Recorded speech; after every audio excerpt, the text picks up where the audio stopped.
Hey guys, Button25 here, playing Orbiter once again. Today I'll be doing a bit of a quick demonstration of the Soyuz frigate launching from Kourou. Because most of you will know that the Galileo launch that occurred yesterday was this type of launch vehicle. And of course, Orbiter is fairly realistic. That's why I'm using this.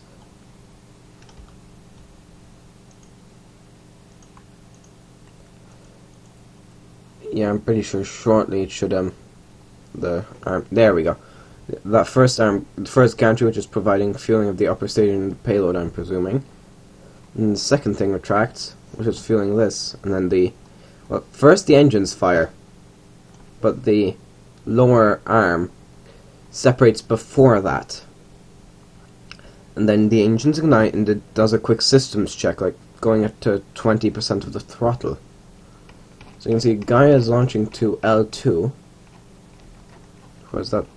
Oh, the thing about Kourou as well is the launch pads aren't right next to the ocean, so that could be a problem if the launcher failed. Because on the ground, the 4 boosters, which are considered the first stage, and the second stage, which is the core booster, are ignited, and they do a quick engine diagnostics check,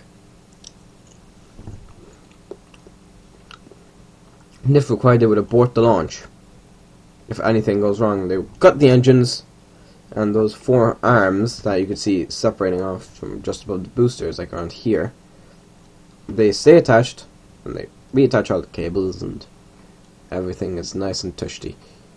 So yes, you can see Gaia is taking up a fair bit of the fairing. And this particular launch is operated by the ESA, or Arianespace. So basically, Kourou Operations is operated by Arianespace. I believe we might be approaching booster step, but I do not know that yet, but I'm not sure. But anyway, this is, well, the Soyuz, for most of you who don't know, is a Russian launch vehicle. It's done everything from communication satellites, Earth observation satellites, weather satellites, Mars probes, people to ISS, everything. Every type of mission possible, it's done it. Because of course the first flight was in 1966. First flight of a version of Soyuz. There we go. Booster separation. Normally the boosters kind of turn out like that. The form is referred to as Korolyov's cross. Because the designer of the Soyuz, Sergei Korolyov, that's what it's named after. Because now we're relying on this core stage, which has less thrust but is more efficient. There's less thrust, but it has like a higher ISP or something, I'm not sure.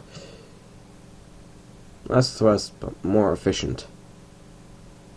And the 4 boosters, they're designed to get you off the ground and get you going.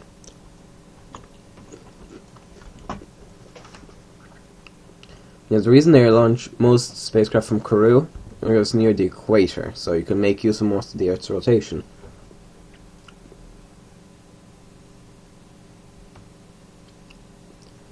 Because I'm pretty sure the fairing will be detected shortly, but I'm not willing to bet. And of course, the version of this Soyuz has an upper stage, has a 4th stage called frigate. So it's a frigate, I believe, in Russian. Another thing with the Soyuz, the main engine cannot gimbal, like those things, so you have those little sidey engines. I really hope that didn't disable the autopilot. I really do, because that is dropping quite a bit. So yeah, I might have just disabled the autopilot by accident. No, okay, good. The autopilot is correcting anyway, so no. It says this pushes to 4 minutes after liftoff, which will, yeah, we'll be coming up on that shortly. There we go, fairing separation. You can see Gaia and the frigate. The frigate was originally designed to be, or the frigate, whatever you want to call it, the frigate was designed to be used as its own orbiter as an interplanetary space probe. And the frigate can reignite its engine, so it can do multiple types of missions. I could do a mission where it just needs to perform a single burn. Do a mission where it's so like just enough to push it into orbit. And do a mission where it's like Galileo, where it does the initial boost and then the apogee kick. Yeah, I'm pretty sure Soyuz was performing a bit of a dogleg here. There we go. Soyuz SEP. Skirt SEP ignition. Right. So the first thing, now we're relying on the block I believe the upper stage is called. That was the block A there. It's falling away. This is the third and final stage of the Soyuz, not counting the frigate, because the frigate is kind of like the payload assembly. So this will push it until almost orbital, but you'll still be suborbital. Now let's see if I can go orbit.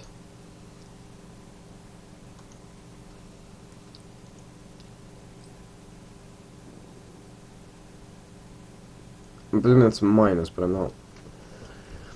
It's glitching a bit. And the Soyuz is one of 3 launch vehicles operated out of Kourou. There's the Vega, which is Europe's small, like 1-2 ton satellites. And there's the Soyuz, which is like 2 to 5 tons, I believe, or something like that. And then there's Ariane 5, which is the heavy payload, or the heavy vehicle. Although what does kind of bother me is most broadcasts are like, that's the intermediate, it's not to contend with it, it's to complement the Ariane 5. Like, they are basically claiming it. Like, they're saying, yes, Soyuz is ours. Well, it's not, it's Russian. And so, for example, this particular vehicle will be going to orbit around L2, or Lagrange point 2. Right, let me just explain what the dogleg is, because I didn't get to explain that. Dogleg is like, let's just say you're launching from here, like on the Earth, just from here, and the orbit is like that. You go slightly down, go like that, and then like that, and then angle the vehicle so that it just kind of keeps going along that orbit. I'm sure that's what Soyuz was doing there. Of course, I'm pretty sure that skirt is then so that when the... Well, another thing that they didn't really show in Orbiter, Soyuz uses a hot staging method where they ignite the upper stage before the lower stage falls off. So then, so that helps with the separation, and also it keeps the fuel safe and ready for ignition.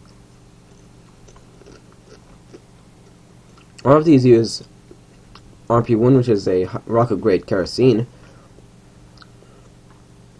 and liquid oxygen for fuel. The frigate uses cryogenic fuels, which means hydrogen and LOX, liquid oxygen. There's the moon. I don't know what that is.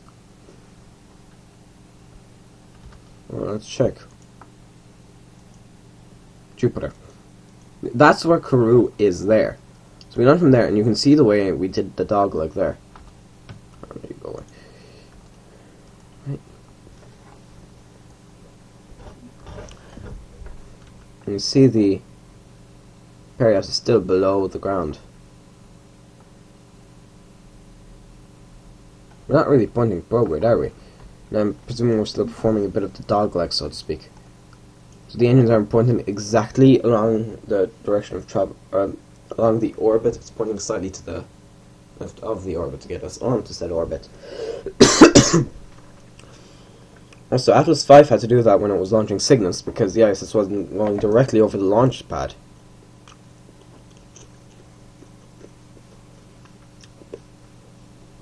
And because it had the fuel spare, it was done during launch, not on orbit.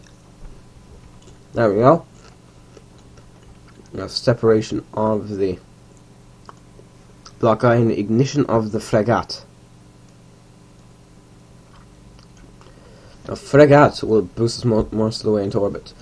Two of these spheres contain liquid hydrogen, two contain liquid oxygen, and two contain avionics.